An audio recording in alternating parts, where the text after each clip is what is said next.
يا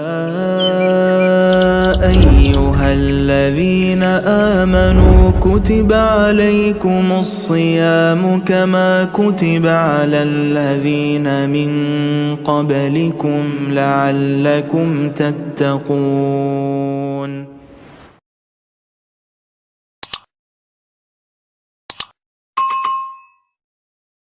ہمیں مثال ملتی ہے علامہ اقبال کی والدہ کے بارے میں.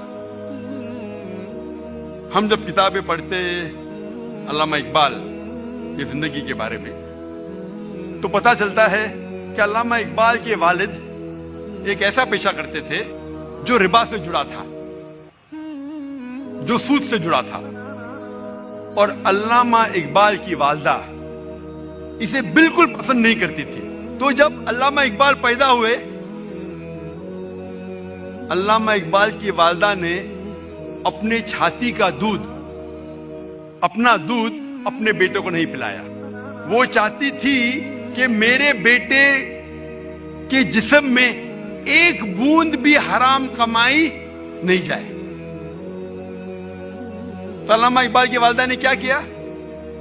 اپنے زیورات بیچے جو خود کے تھے، الحمدللہ حلال کمائی کے تھے. زیورات کو بیچ کے ایک بکری خریدی اور اس بکری کے دودھ سے پرورش کی علامہ اقبال کی.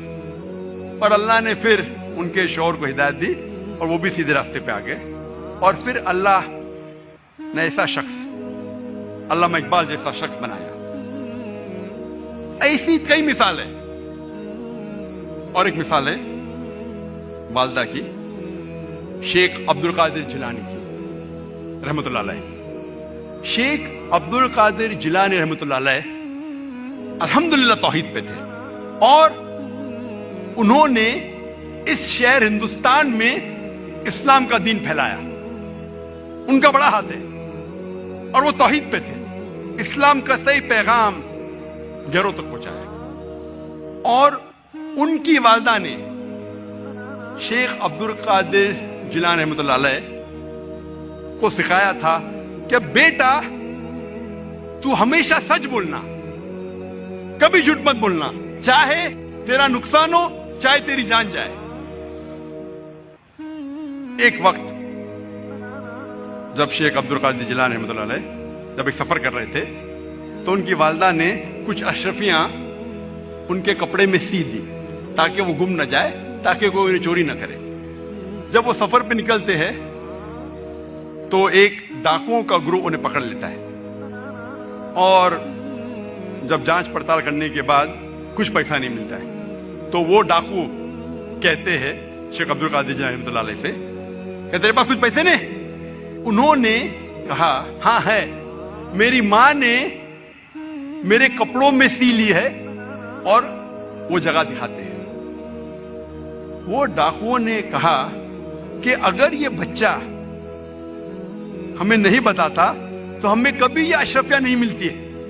وہ اتنے خوش ہوئے اس بچے کے ایمانداری سے اور پوچھا کہ تم نے ہمیں سچ کیوں کہا؟ تو اس نے کہا کہ میری ماں نے مجھے سکھایا ہے کہ کبھی جھوٹ نہیں بولنا، چاہے میری جان جائے. وہ ڈاکو اتنے خوش ہوئے کہ انہوں نے ڈاکہ ڈالنا چھوڑ دیا. ایسے کئی مثال ملتی ہے.